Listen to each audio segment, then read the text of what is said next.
Да что ж ты ко мне лезешь?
Good afternoon, everyone.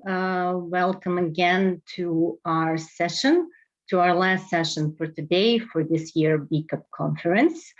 The topic is meaning and symbolism. And in our session, we have again 3 presentations scheduled.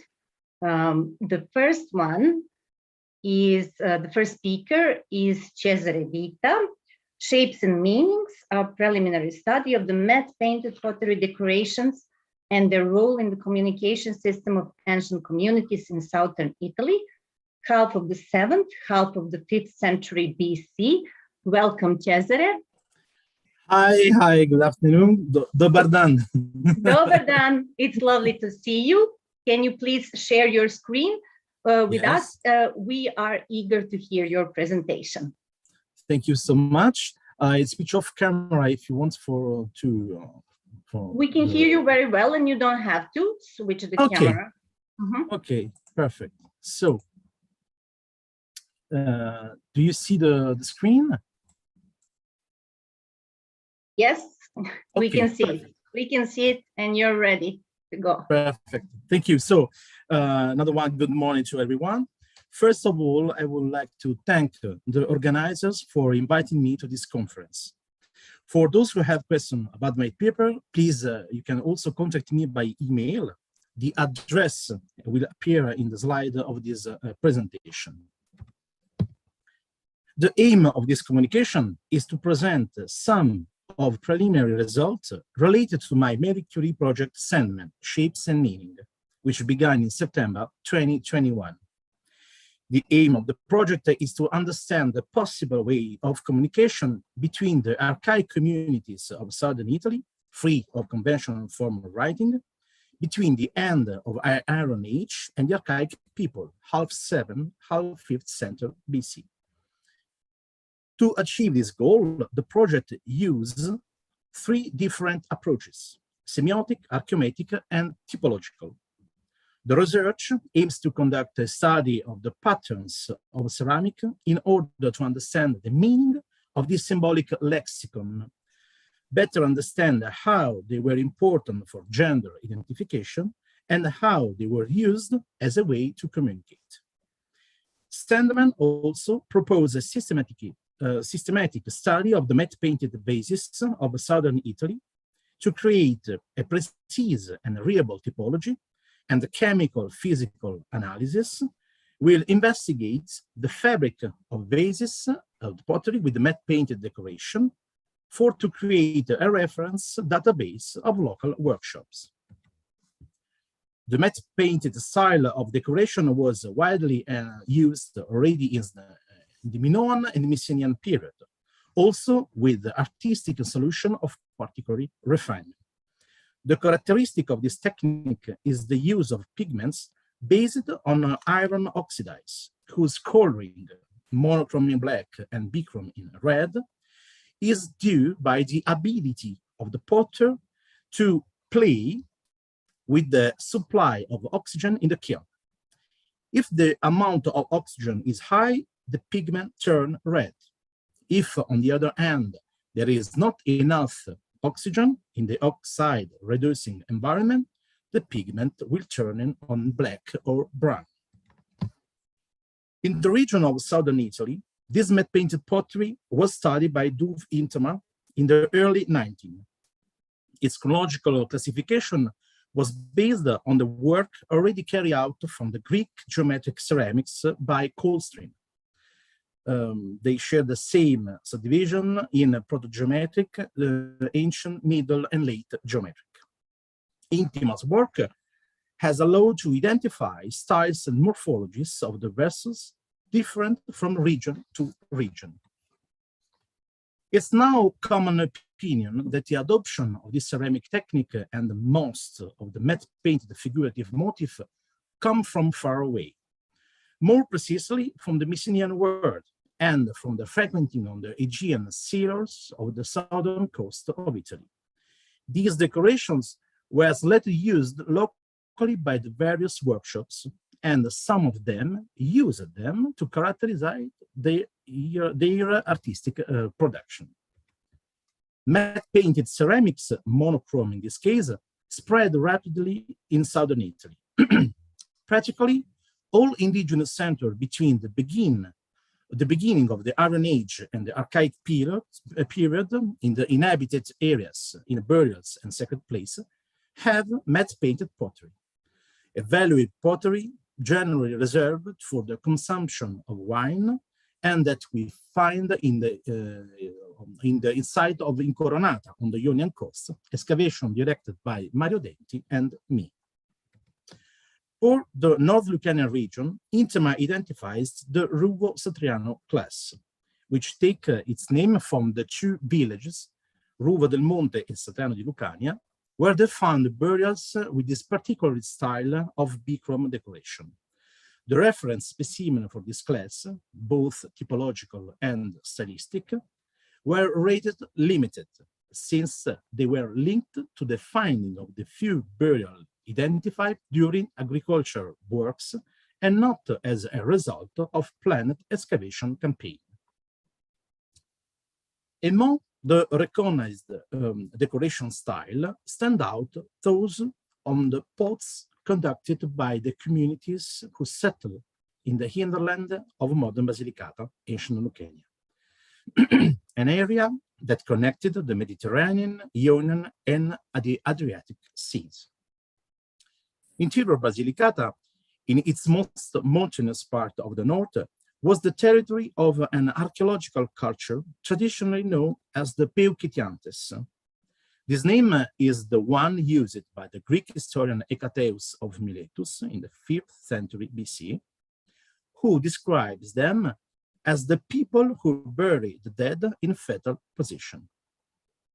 According with the funeral ritual already identified in the east area of Basilicata and along the arc of the Ionian coast for the community of the Cones, Coni is word in Italian, the rite of deposition is the semi-crunched one.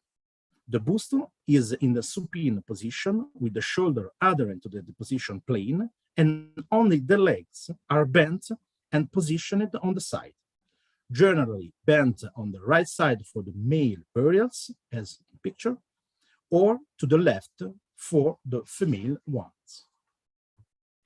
The project starts from the study of the site of Buccino, currently in Campania region, but formerly an integral part of the system of settlement in the North Lucanian area. Like the other settlement of the archaic period, Buccino, thanks to its dominant position of the valley, could control the passage of goods and people. This strategic advantage has allowed in the most inland region the presence of prestigious objects from coastal area, witnesses of attendance and exchange between local population and those located on the sea. In 1980, a violent earthquake destroyed many areas of southern Italy, including Buccino, forcing local government to build new homes for people who no longer had one. The works around the hill of the village have allowed to identify numerous cemeteries of small groups of tombs. From a spatial point of view, the distribution of burials seems to be established on a family basis or belonging to the same group. In general, the oldest burials are at the center of the group, and over the time, the others are arranged all around. The chronological range of the indigenous phase of these burials, as for the other sides of the region, goes from the middle of the 7th to the 5th century BC. From the middle of the 5th century, in fact, the region is affected by arrival of people from the north. The consequences for the local communities will be heavy, because a new ritual of deposition, the supine one, will be imposed, and the funeral kit, the grave goods, will be determined by the exclusive presence of Greek-type ceramic instead of an indigenous production, as shown in the slide. This phenomenon affects all the center of the North Lucanian area. Each of these centers produced the pottery with the shapes and decoration with a typical artistic style. However, the shapes and the decorative motif of groups of the same geographic area were united by a substantial cultural coherence. For this reason, in literature, this area, occupied by 11 modern villages, is now as belonging to the North Lucanian culture. The group belonging to this culture are distinguished from the rest of the surrounding population by too many characteristics. The above-mentioned funeral rite, to bury in a more or less contracted position, and the production of ceramic with symbols and special decoration in matte-painted style. One of the tasks of my project was to study the funeral kits of these North Lucanian centers. I spent many weeks in most of the Museum of Basilicata to check the pottery, published and above all unpublished. Being an iconographic study, of course, I could only analyze the restored burials, in which the decorations were understandable. At the moment, about 200 burials have been analyzed. I have also sampled, for now, 30 ceramics fragments. The analysis will allow us to understand the technique of production and cooking of the pottery, while the analysis of the pigments will help us to identify the workshops. From an initial analysis of decorative system and symbols, the study is still in progress, 3 major categories can be identified: geometric, phytomorphic, and zoanthropomorphic decoration. The geometric decoration, meander, chevron, hourglass shape, cheeseboard, for example, are a clear heritage of the decoration of the geometric period, entered in the local style repertory from Greek ceramics. Pitomorphic decoration contain geometric and vegetal-inspired patterns. One of the hypotheses is that these ceramics imitate the vegetal texture of the support that have to cover other containers, not unlike that we do today. More significant are the animal and anthropomorphic representation. A very recurring subject in matte-painted ceramic is the bird, often aquatic. This theme is already present in the repertoire of the Bronze Age, as evidenced by the valuable cypress jug on the left. In the West, the iconography is not so complex. In the geometric period, the bird is represented standing or crouched, as in a specimen from Incoronata that we found in 2021. The long beak and the long legs allow us to think that it is an aquatic bird.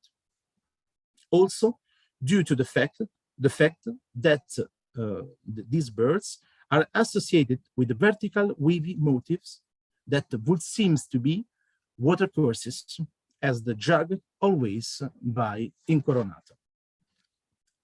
In the bichrome matte-painted ceramics of the archaic and classical period, this theme changes. It appears no longer one bird, but two, even if represented bicephalous. Among the sites of the North Lucanian area, Buccino is the one that allows us to see the change in style. The meaning of this iconography is also difficult to understand. I believe that also in this case, the tradition of this motif is more ancient and can be comparable to bronze pendants used in the period of the rich women of the Upper and Northern Society. Then, the motif just have reproduced in painting without particular accuracy and had evolved according to different stylistic canons. I conclude with the anthropomorphic decoration. The indigenous people of ancient Lucania have rarely represented the human figure on the pottery. One of the most characteristic examples is the large Olla of Santa Maria d'Anglona in the inner area of the Basilicata region, which shows human figure with their arms raised as a sign of prayer or funeral lament. In the north of Basilicata region, we have only one example of a human representation. It is a jug from Ripagandita. The iconography here also represents a figure with the arm raised and all around the stars, perhaps a reminder of ritual practices that took place at night. In the rest of indigenous centers, we have references to parts of the human body, sometimes schematic like feet, sometimes more detailed like arms and hands. I will not hide that understanding and decoding of the symbol is the most difficult part of the work. For this reason, I'm collaborating with an expert in semiotic and other iconography specialists to get, in the limited time of the project, to understand some of these images. The work is complex, but I'm sure that this northern district of the beautiful region of Basilicata still hold much information and surprises for the understanding of the organization of these indigenous communities at the dawn of the Roman conquest. Thank you for your attention. Thank you, Cesare, for this wonderful, wonderful presentation. We really enjoyed this. Some of the pottery from your corpus is really breathtaking, I must say. Okay, we have enough time for some questions, and let us see. Do we have any questions? I'm looking at the chat. If not, maybe we'll leave them for, I congratulate you again. And maybe we'll leave somewhere, we will have discussions soon. Maybe we'll leave some questions for discussion. Thank you, Cesare. Our next speaker is Miroslav Vujovic. Let me see. Miroslav, are you there with us? Yes, you are. Okay. Vidimo se. Da li me čujete? Do you hear me? Da, I can hear you. Okay, very nice. So the next presentation is Roman chimney pot from Golubac. Miroslav, you can share your screen with us now. Since everything, And just tell me if you can see now the all good. We see your presentation and you are ready to go. Okay, dear ladies and gentlemen, dear friends, at the very beginning, I would like to join in the praise for my dear colleagues Jasna Vukovic and Vesna Bikic, the organizers of this scientific symposium, and at the same time to thank both of them for the kind invitation and opportunity to participate with my contribution. On this occasion, I would like to present an exceptional ceramic object with a relief decorated surface that is, to my knowledge, unique specimen in Serbia so far. It was discovered by chance while digging the trenches for the sewage system inside the private yard located beneath the remains of the Roman fortification of the ancient Kupe in modern Golubac in eastern Serbia. Golubac is well famous for its large medieval fortress that was built as early in 13th century at the very entrance of the Iron Gates at the place where the widest Danube flows into the Strait of Carpathian Mountains. Ancient city and the Roman fort Kupe, mentioned by Marsilio and Felix Kanitz, is situated nearby at the right bank of the Danube. According to Tabula Peutingeriana, Roman fort was 11 miles from Pincum, while Antonine's itinerary locate Kupe 24 miles from Viminatium. The Roman fort with the remains of towers and walls, roughly 165 to 165 meters, whose remains can still be seen partially, was located on a hill above the present-day settlement of Golubac. The settlement lasted along the fort more than 4 centuries. It was burned to the ground in course of Han invasion across the Danube in 4041, and later rebuilt under the Emperor Justinian in 6th century. Little reliable information about Kupe military crew are presented up to now. Roman brick stamps bear the names of several military units like Cohors Prima Flavia Hispanorum, Cohors Quinta Gallorum, and Legio Quarta Flavia Felix that might have been garrisoned in this fortification. Spread over a narrow area of the coast at the foot of the Roman castle, the civil settlement of the Kupe, Vicus Kupe, was one of the most important stops on the ancient road that followed the Danube to the east. Going back to the main topic of our presentation, it must be pointed out that the context of the find is unknown since the place of find has not been archaeologically excavated yet. The site is located below the remains of the Roman fortification of the ancient Kupe. You can see here some of the remains of the walls built by the stone connected with the mortar, mostly destroyed by the modern buildings, but partially visible.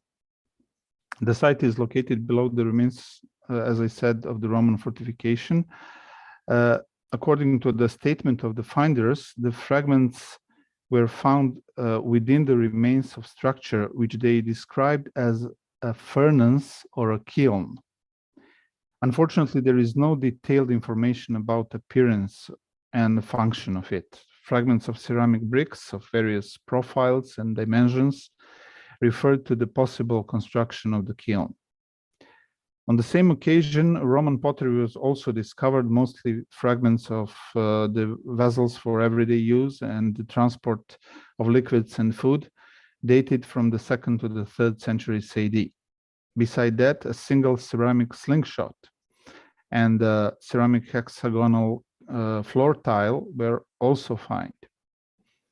On the same place, a Roman coin was collected as well, a statues of Emperor Antonin Pius, from dated to the years 150-151, mint in Rome, with the figure of emperor on the right and the name of the emperor on the obverse, and the sitting figure of Roma with a helmet and with the elbow leaning on a shield.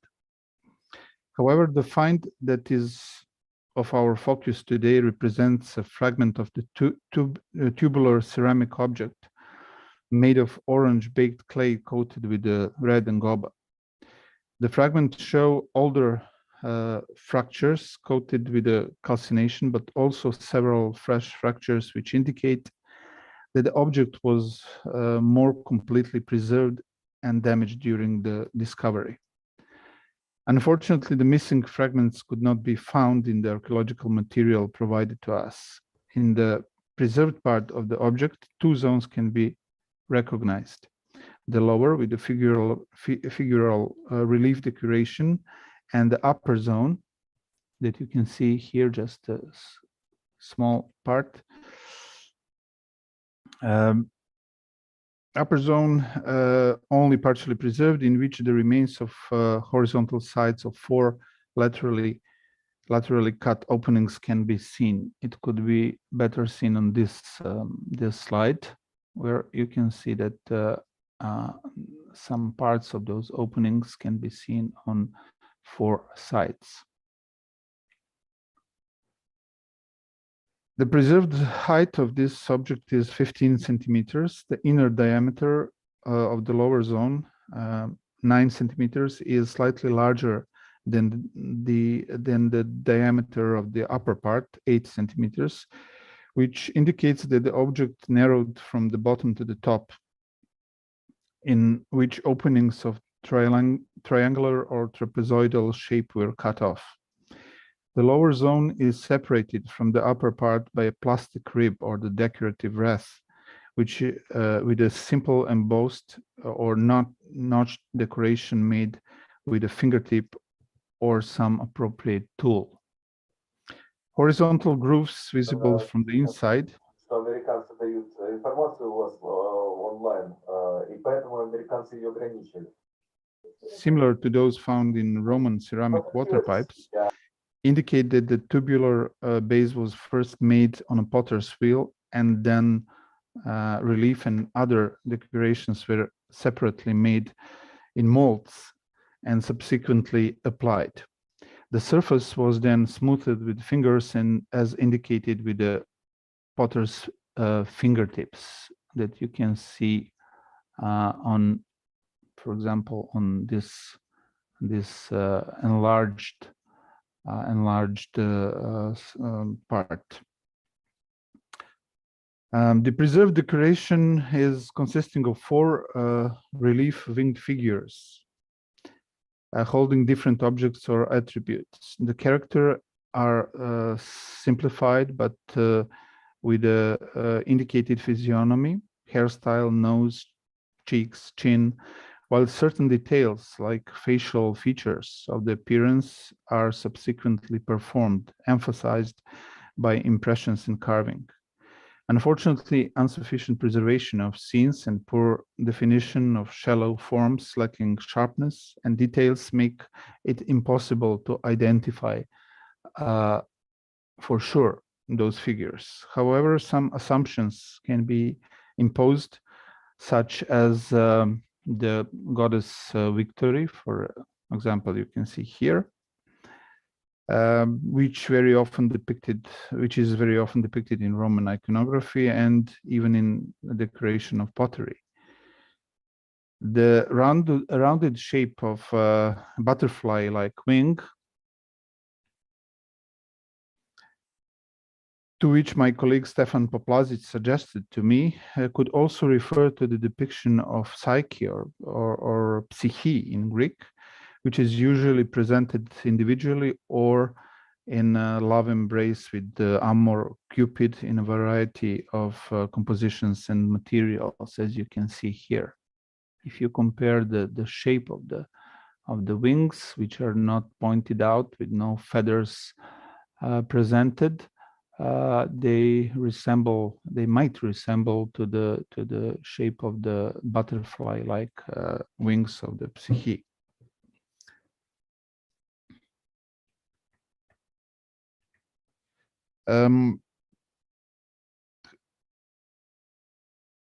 We can say that practically two molds were used for making those relief scenes. Mold 1 presented is probably female. Figures are plastically modeled and with plastically modeled heads, which, like the body, are shown in a full face. The right arm is raised and above the shoulders are arched forms that resemble wings. It is not entirely certain whether it's really wing or a piece of clothing or cloak that might be inflated by the wind, but their elegant form points to the butterfly wings of the Psyche. The mold number 2 representations from the second mold are set in a three-quarter profile or posture with heads and shoulders turned to the right. The relief decorations were firstly made in molds and then subsequently applied. This particular decorative technique is also known from the vessels from the snake-like and medallion applications that were also dated in the 2nd and 3rd centuries and discovered in this part of Danube region in Viminatium and Diana Fort, where it was probably produced and associated with various cults. Although chance finds without a clear context, the shape and decoration of this unique find in Serbia corresponds to the form known as the Roman chimney pots or so-called votive lanterns. Let me see in a moment. Okay. Some of the first specimens were discovered in the vicinity of Dunajvaros in Pannonia in 1908. In the subsequent year, Leške, in his paper on Roman lamps, pointed out those peculiar ceramic artifacts which were high up to the 50 centimeters, and that he generally considered them as lanterns. He noted that they occurred as round and sometimes as a square objects sharing a pointed top and had sides that were always cut with the open-work design. Leške also observed that all of them have round relief band with vertical notches or pinched, as he said, decoration found on some ceramic vessels as well. At that time, the only parallels Leške could known or came from sites located mainly along the border rivers of the Rhine and Danube. The upper limit of occurrence of such finds is set up with the artifacts from Intercissa dated approximately to the beginning of the 4th century, but the earliest of them are found, for example, in Xanten, and they're from the layers of the 1st to the 2nd century AD. The samples from Vindobona, for example, are from the 3rd century. Also, let's say that the more intense archaeological excavations, mainly on the limits along the Rhine, but also the Danube after the 60s, after the Second World War, produced a lot of new finds in archaeological collections, and practically from all part of the German, Pannonian, and Roman limits in Masia and the Dacia as well, showed a lot of specimens, which are mostly just a moment. The almost 30 sites were confirmed that most of them are along the Danube or Rhine and Main, the German and Britain Roman border. Speaking about the function of these objects, for just a moment.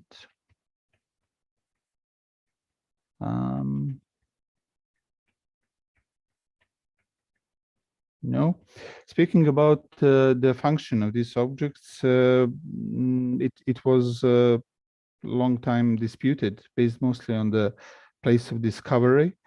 So various hypotheses were put forward. Since Leszke identified them as lanterns, the assumption being made that they were some sort of interior furnishing with a domestic or sacred purpose. The sacred character of these objects was promoted also in United Kingdom with a find from the Temple of Verulamium in St. Albans, which was interpreted as a votive lantern. On the other hand, a sepulchral function based on the fact that one of the artifacts came from the necropolis at Vindobona was also suggested.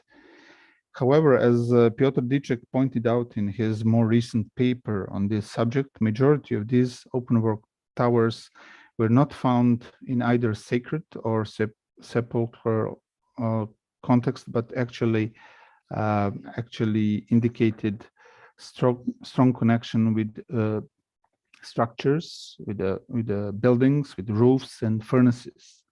The find from Haington in Great Britain were discovered in a furnace and another one in Bath. Some of similar items from Aquincum were found near pottery kilns, which might be said also probably for the find from the Golubats as well, but we cannot prove that. The fact that the clay of which these objects were made was identical to that used for the roof tiles proved that those lanterns were actually used as decorative but also practical chimney pots.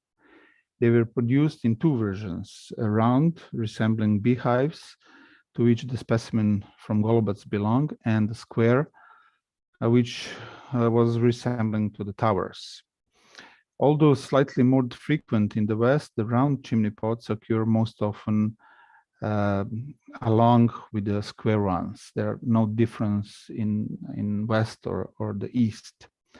The height of chimney pots vary from 21 centimeters to 60 centimeters, and diameters or the sides, both of round or square chimneys, range from 14 to 30 centimeters, indicating the kind of furnace or the chimney base above which it was used.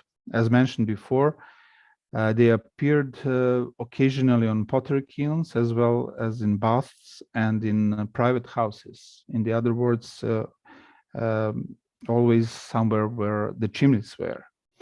The evident concentration of chimney pots in the continental European part of the empire is probably not accidental, and according to Piotr Dyczek, the main reason for that is a more severe and windy climate, especially in the winter. The open work structure of the Roman chimney pots, as same as today, produced a stronger flue draft and prevented smoke to return back in. Thank you for your attention.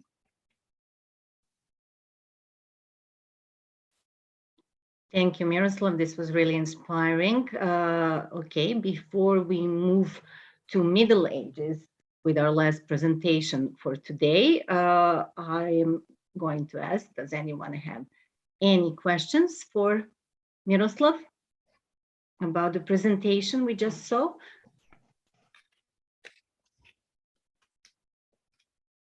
Okay, since like the discussion is really close, I think a lot of people are leaving their questions for discussion. Okay, I can see that. Thank you, Miroslav, very much. We'll see each other later. I can see that Ivan is here. Ivan is our last speaker for today. And as I said, we are moving to Middle Ages with the presentation on topic stick figures on early medieval pottery vessels. Ivan, you can share your presentation, your screen with us now. And we can check the audio and everything else. Hello, I hope you can hear me and I hope you can see the presentation. All is good and you can go on. Thank you. Good afternoon to everyone. We will talk something about stick figures on early medieval pottery vessels. According to the definition from the Cambridge Dictionary, a stick figure is a simple picture of a person in which the head is drawn as a circle and the body, arms, and legs are drawn as lines. A partial synonym for this word is stickman, yet, as not all such drawings represent humans, even if the majority of them do so, in this paper I will mostly stick to the term stick figure drawings. The stick figures are universally recognizable symbols, among the most widely known in the world. Their roots can be traced back to deep prehistory, to the time of cave drawings and petroglyphs, and such symbols are still very much present to this day and used for many different purposes around the globe.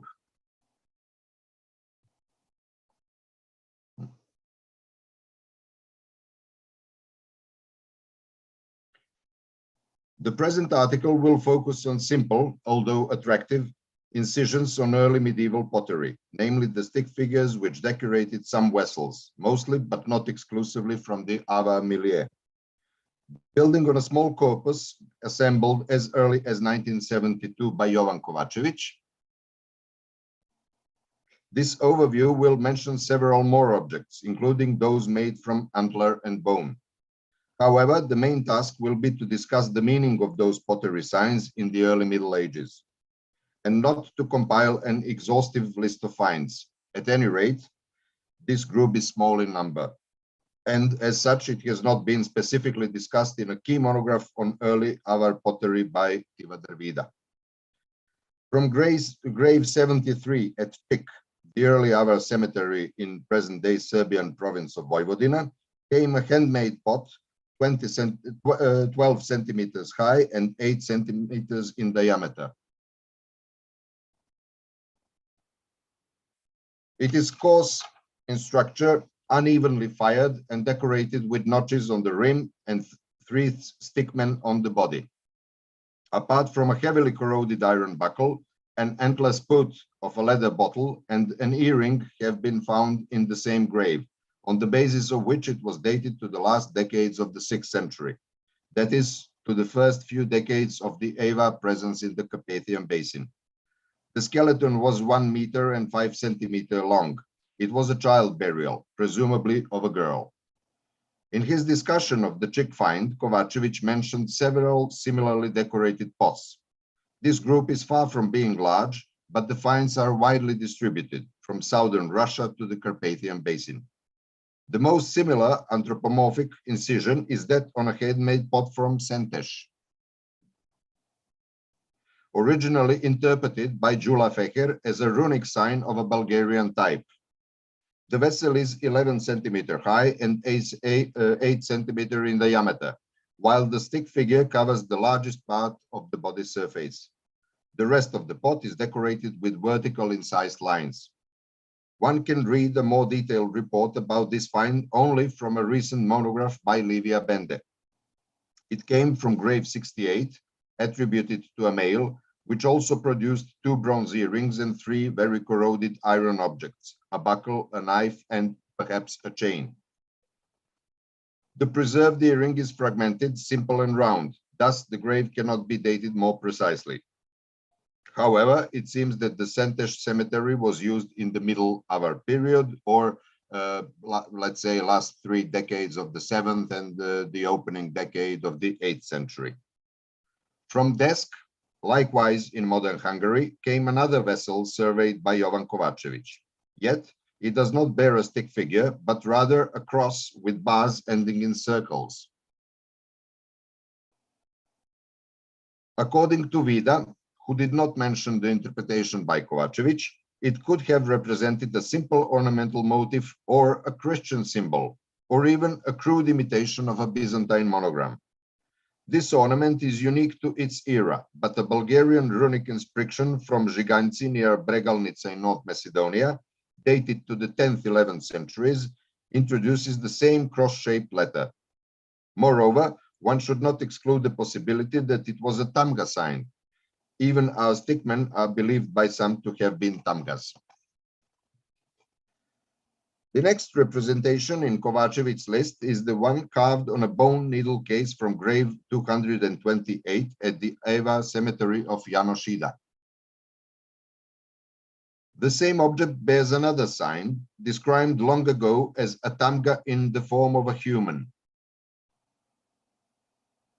In this interpretation, Gyula Laszlo was followed by several authors, while the famous linguist János Harmata thought that the marks incised on the needle case were all runic and identified 3 letters joined together in the supposed human figure. In the latest analysis of the Janošida find, Orkun Unal accepted this possibility, although with some caution. Without any ambition to judge in such a complicated matter, one may notice that these incisions are indeed much like our stick figure drawings. On the basis of the accompanied grave finds, an oval bronze earring, a biconical spindle core, and a simple iron buckle, this burial, apparently of a woman, can be securely dated to the late Eva period, or to the second half of the 8th century. Yet another find from the Eva milieu, a spindle whore from the Yazapati cemetery, has been already briefly mentioned in this context.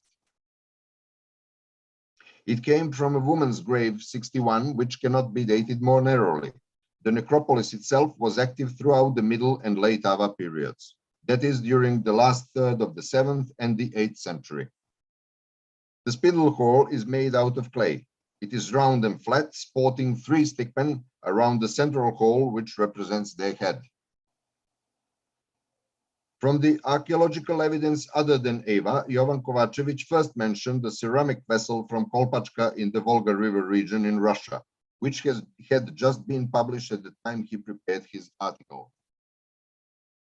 The vessel came from a poorly preserved male grave, together with another fragmented coarse pot, a heavily corroded and thus unrecognizable iron object, and a small animal bone.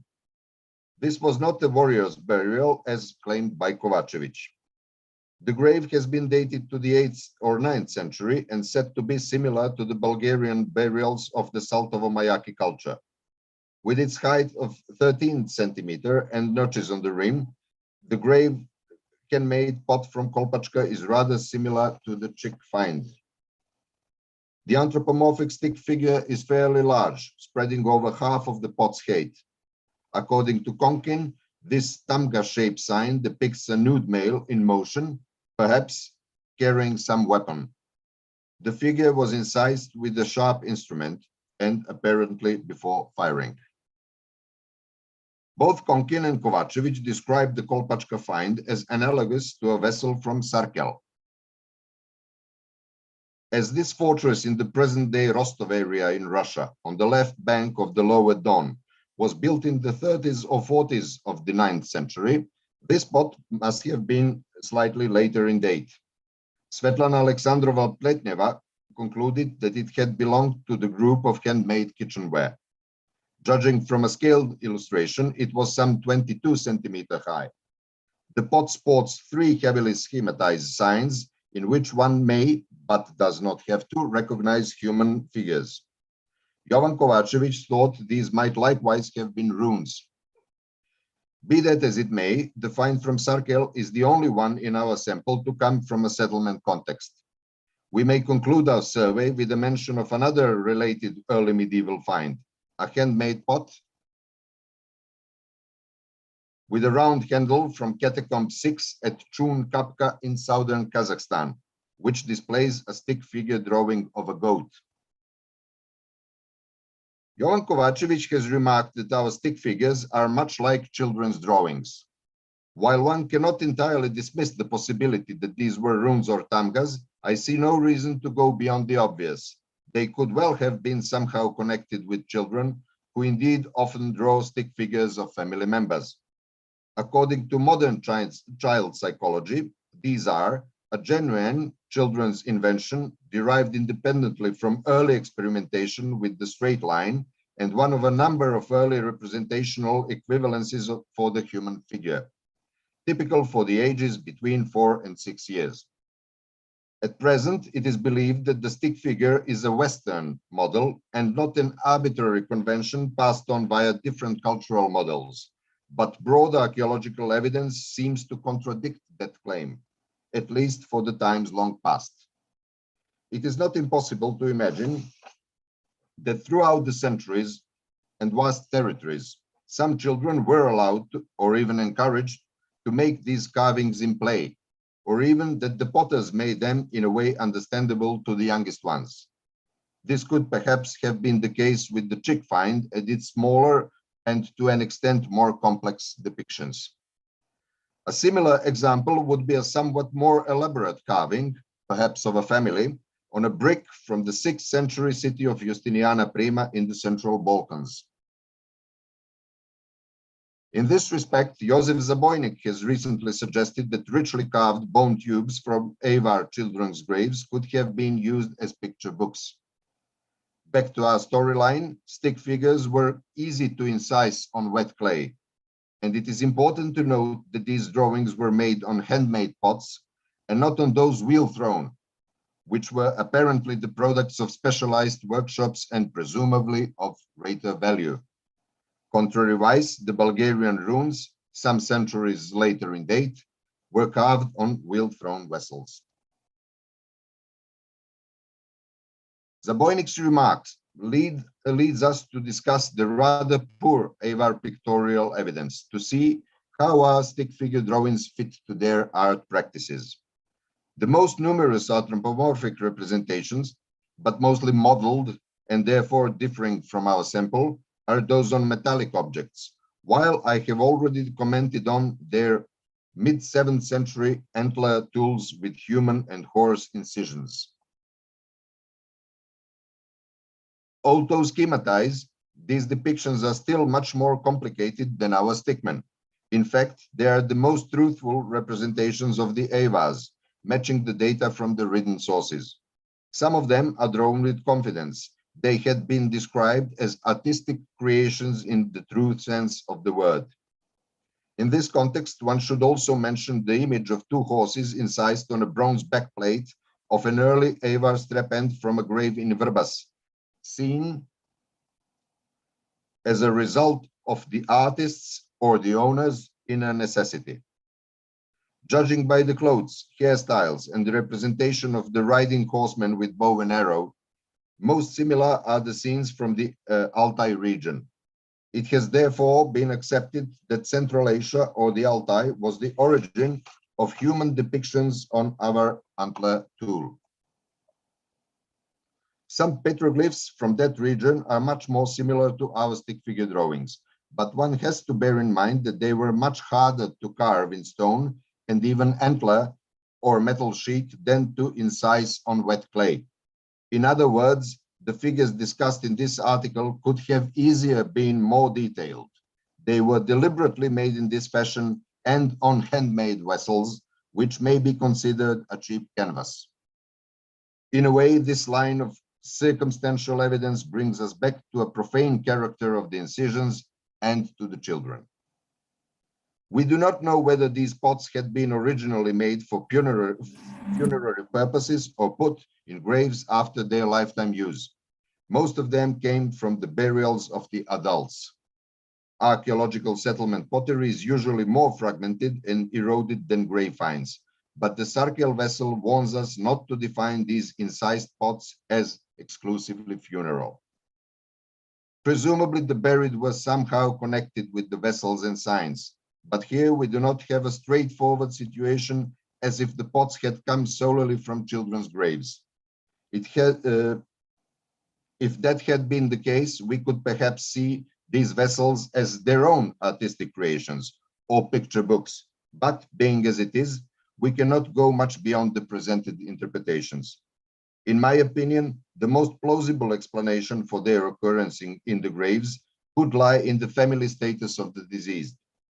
The placement of these specific grave gifts can be seen as a touching gesture from the loved ones, by which the buried were sent to the afterlife with a sentimental token of their or their offspring's childhood. They therefore seem to have had a purely emotional value, in contrast to prestigious objects which were to emphasize the social status of the deceased and their families. Thank you very much.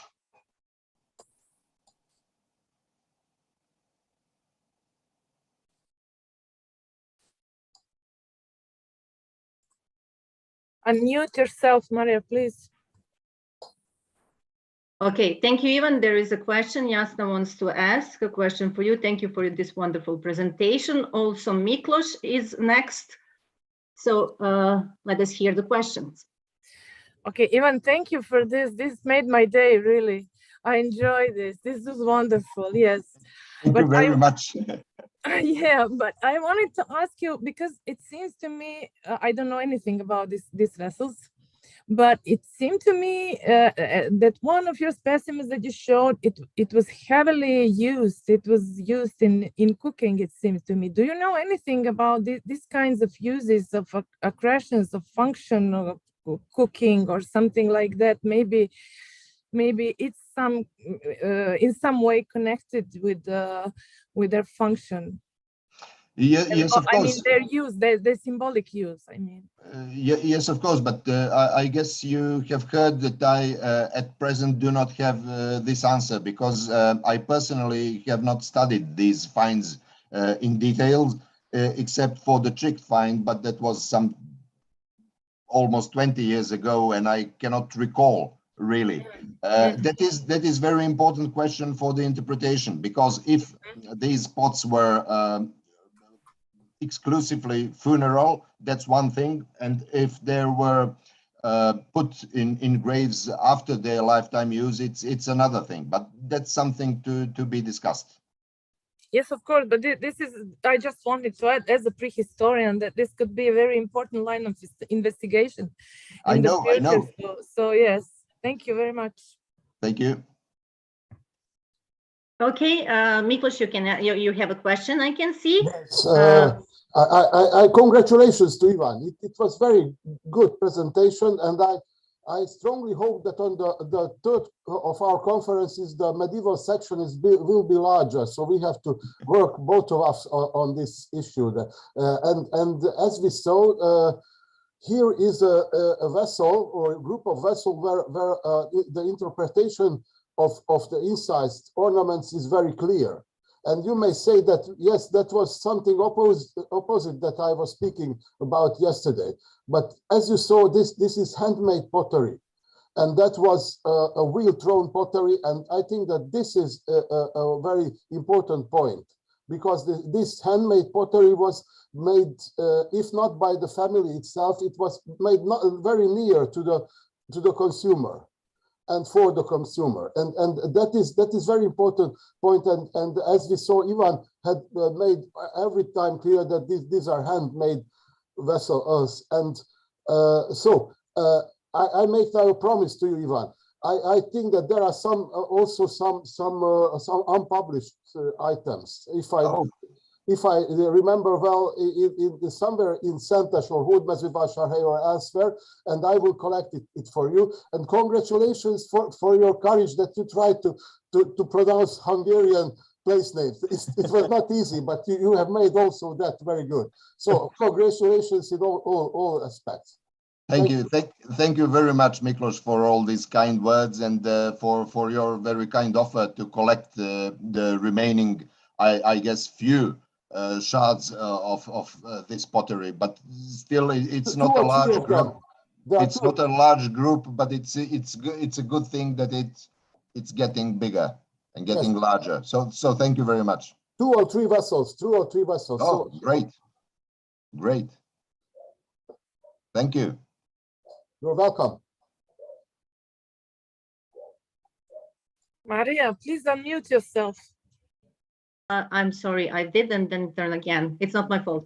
I apologize. Do we have any more questions for Ivan about this great presentation?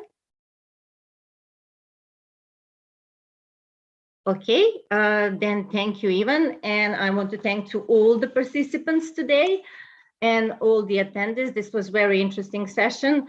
And I hope we will tackle this session also in the discussion. I will give my word to Jasna. I just want to share a general impression, my general impression that it is really rewarding to see how many scholars are tackling the issue of symbolism and meaning, those issues that was regarded and addressed only from traditional perspective for decades. Thank you. I give my word to Jasna. Thank you, Maria. Thank you all.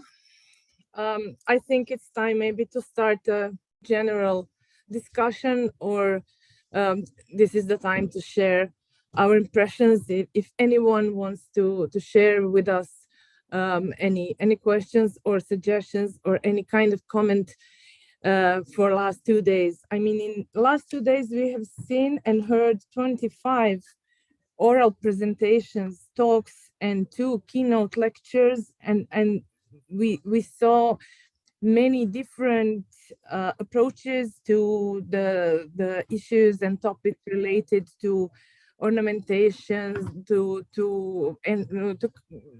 decoration, and so on. And we saw really a wide geographical span from Africa, from Sudan, Egypt, South Italy, Russia.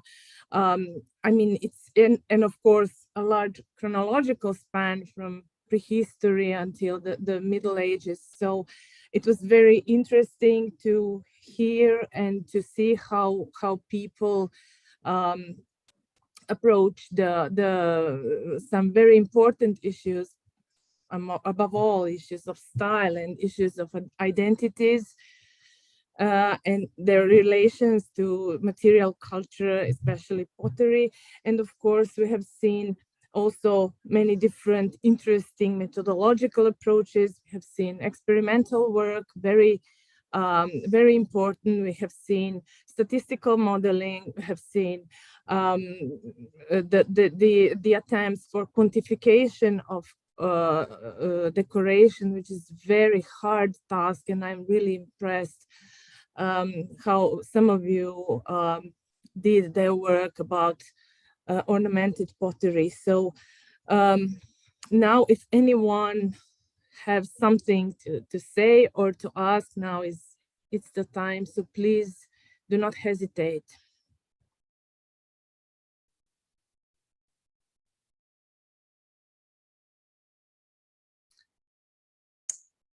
Okay, maybe I. Yes, Nadia, please. I'm very grateful to all lectures. Everything was very interesting for me. And maybe after this conference, I receive for myself some new object for thinking in, maybe not in technology, because it's very specific part of study and needs special skills, but for interpretation of our ornaments, some method for the analysis. It's very interesting for me, and I hope I will use it in my future work. Thank you very much to everybody. Thank you, Nadia. Thank you for this kind words, and thank you for your participation in the conference. Anyone else, please? Maybe some of my colleagues here, Vesna.